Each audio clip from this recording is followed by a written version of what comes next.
নিমাই যখন ছোট তখন দৌড়াদৌড়ি করে মাঠে খেলাধুলা করে হঠাৎ একদিন এক গুসাই নিমাইকে বলতেছে যে বাবা আমার খুব খিদে লেগেছে, আমাকে কিছু খেতে দাও।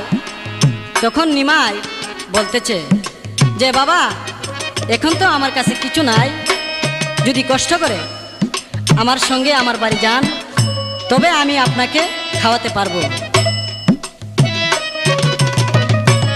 শিশুকাল থেকে নিমাই নম্রভদ্র ছিল, তাই তো গুসাইয়ের কথায় তাহার মনে মায়া হলো।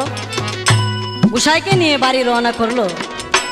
রাস্তার মধ্যে গুসাই নিমাইকে বলতেছে যে বাবা এই দুনিয়ার ধন সম্পদ জায়গা জমি কিছু কারো সঙ্গে যাবে না, দুনিয়াটা একটা মুসাফিরখানা, কয়েকদিন পরে সবাইকে যেতে হবে ওই পরপারে।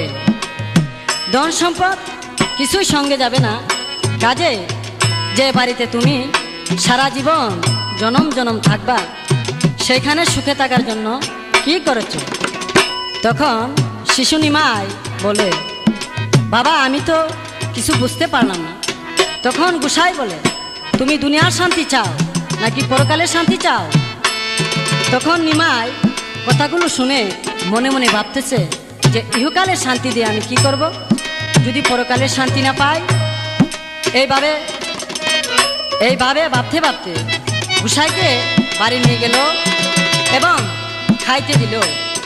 গুসাই নিমাইকে কি যেন বোঝাচ্ছে আর নিমাই কান পেতে গুসাইয়ের কথাগুলো শুনতেছে।